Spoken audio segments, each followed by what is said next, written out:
Hey guys, it's Snail Along here, and how is everyone doing? So welcome to EOC vs Legacy episode 6. This time we do Commander Zilyana, which is a Saradomin GWD boss, and if you leave any comments then I won't be able to reply until 16th of August, as I am away on some football school if you watch my video on Saturday.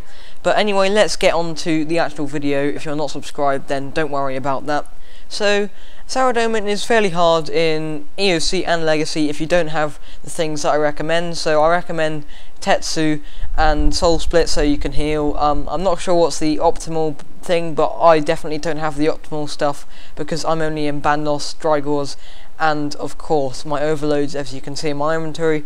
So I've used several food, Pray Magic, and she hits quite hard with magic and melee. So I think the hits that she does the most with is definitely magic, so that's why you pray magic over melee. But you know, it's one of those bosses where you can't just pray to prevent her hitting you, and if you want you can pray a switch, but I think it's kind of random which one she hits with, so you can't really do like that, like Jad or Arax or Jad when it's on its Jad phase.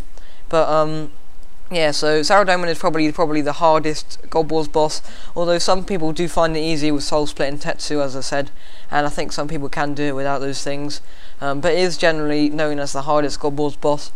And here we head down in EOC, so it is lagging a bit, so I made both the clips 150%, so if you're wondering why it looks a bit sped up but still a bit laggy, and that's why.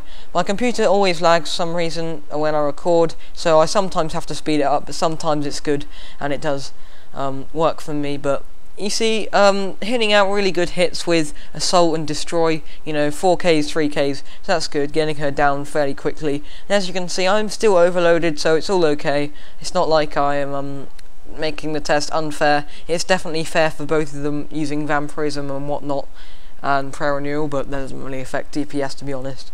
And yeah, so I'll be doing two comparisons. One comparison will be with the minions, or whatever you want to call them, I'm not sure, I guess slaves of her, or just the extra people, I don't know, but I don't know, I'll do a comparison with them and a comparison not with them if you just want the boss fight. So guys, here we are with the slides. So Legacy first, kill time was 1 minute 11 just the boss, and 1 minute 48 with the minions, or the helpers I guess you could call them. HP lost was a whopping 12,720, that's the EOC conversion, so it was just 1,272 in Legacy. And you're thinking, yes, max HP is 990, but I used 2 sharks, so that's 400 added, and I finished on something like 120 HP.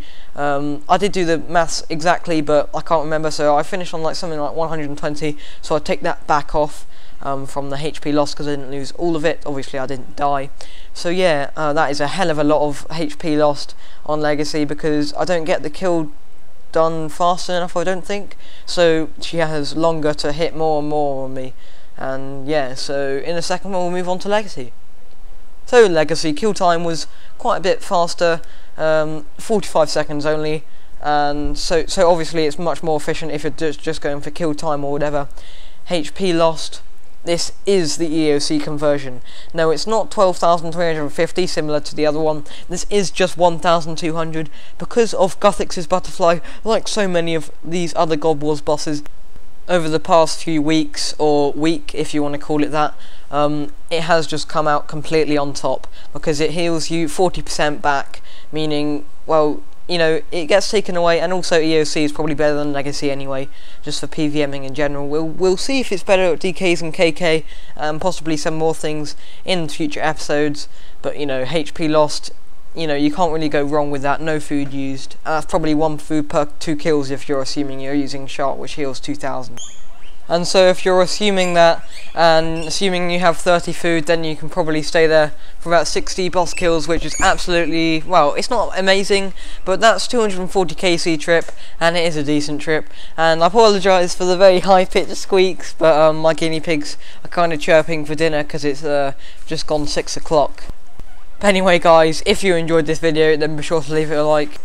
Join my friend chat, FatNooblet, join my clan Renown. My name is Snail Along, and I'll see you next time. And as I said, I won't be able to reply to any comments until Saturday the 16th of August.